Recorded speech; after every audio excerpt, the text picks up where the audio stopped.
भारतामध्ये तृतीयपंथीय समाजाबद्दल आपण बोलतो तेव्हा जास्त करून चर्चा होते भेदभाव, बेरोजगारी आणि सामाजिक बहिष्कार याबद्दल. पण आता एक अशी योजना आली आहे जी खरंच त्यांच्या आयुष्यात बदल घडवू शकते.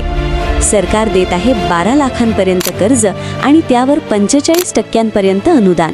पण ही योजना नेमकी काय आहे, कोणाला मिळणार आणि खरंच लोकांना फायदा होतोय का?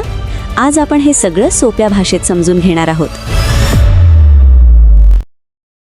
सर्वात प्रथम तृतीयपंथीय यांची वास्तविक परिस्थिती समजावून घेऊया. भारतामध्ये तृतीयपंथीय लोकसंख्या लाखांमध्ये आहे, पण त्यांच्यापैकी खूप कमी लोकांना शिक्षण, नोकरी किंवा व्यवसायाच्या संधी मिळतात. बहुतेक लोकांना नोकरी मिळत नाही, व्यवसायासाठी भांडवल मिळत नाही, बँका कर्ज देत नाहीत, समाज स्वीकारत नाही, म्हणून अनेक लोकांना भीक मागणे किंवा लहान मोठे काम करून जगावं लागतं.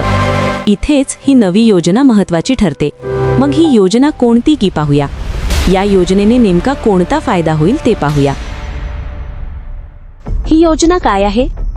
सरकारने तृतीयपंथीयांसाठी आर्थिक स्वावलंबन योजना सुरू केली आहे.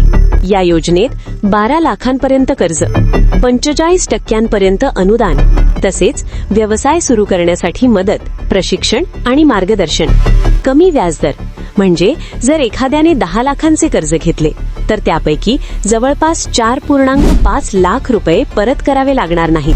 हे खूप मोठं अनुदान आहे. म्हणजे जवळजवळ राहिलेली जी काही रक्कम फक्त परत करावी लागणार आहे. मग हे कर्ज कोणत्याही व्यवसायासाठी? परंतु त्यापूर्वी सर्वांना एक विनंती आहे की जर तुम्ही या चॅनलवर नवीन आला असाल तर व्हिडिओ आवडला तर लाईक आणि शेअर करा. तसेच अशाच प्रकारे नवनवीन योजनेचा व्हिडिओ पाहण्यासाठी आत्ताच चॅनलला सबस्क्राईब करा.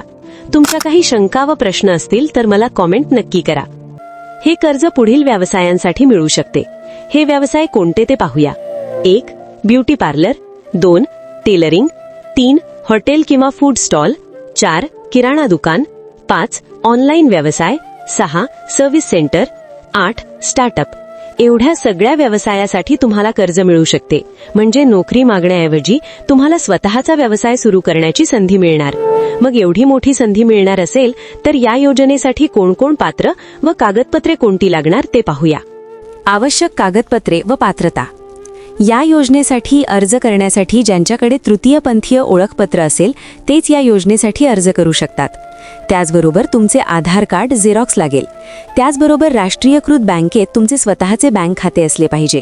त्याचप्रमाणे तुम्ही कोणता व्यवसाय सुरू करणार असाल त्या व्यवसायाचा प्रोजेक्ट तयार केलेला असला पाहिजे. त्याचबरोबर तुमचे वय 18 वर्षांपेक्षा जास्त असावे. ही कागदपत्रे व पात्रता तुमच्याकडे असेल तर तुम्ही अर्ज कोठे करू शकता ते पाहूया. अर्ज कोठे करायचा?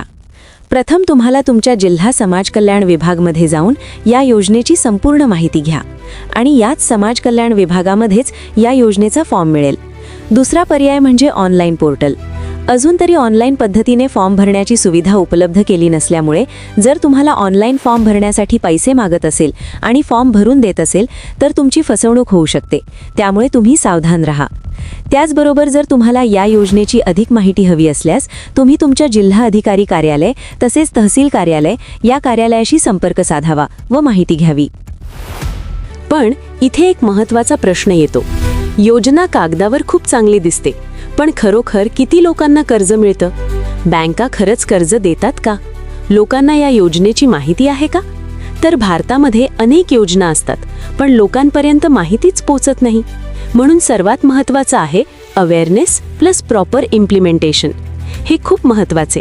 त्याशिवाय कोणतीही योजना पूर्णत्वास जात नाही आणि यामुळेच अधिक चांगल्या योजना लोकांपर्यंत पोहोचत नाही. परंतु ही योजना जर योग्य पद्धतीने राबवली गेली किंवा सरकारने योग्य पद्धतीने अंमलबजावणी केली तर लोकांपर्यंत योजना पोहोचू शकते. या योजनेमुळे हजारो तृतीयपंथीय लोक भीक मागण्यापासून दूर होतील व नवीन व्यवसाय सुरू करून स्वतः मालक बनू शकतात व आपली जीवनमान चांगले सुधारू शकतो. एक गोष्ट लक्षात ठेवा, समाज बदलायचा असेल तर फक्त सहानुभूती नाही तर संधी द्यावी लागते. आणि ही योजना तृतीयपंथीय समाजासाठी आर्थिक स्वावलंबनाची मोठी संधी ठरू शकते. सगळ्यात शेवटी तुम्हाला काय वाटतं? अशा योजना खरंच लोकांपर्यंत पोहोचतात का? ते मला कॉमेंटमध्ये नक्की सांगा. व्हिडिओ आवडला असेल तर लाईक आणि शेअर करा. तसेच अशाच प्रकारे नवनवीन योजनेचा व्हिडिओ पाहण्यासाठी आत्ताच चॅनलला सबस्क्राईब करा. तर चला अशाच एका नवीन विषयावर नवीन व्हिडिओ घेऊन पुन्हा भेटूया. तोपर्यंत धन्यवाद.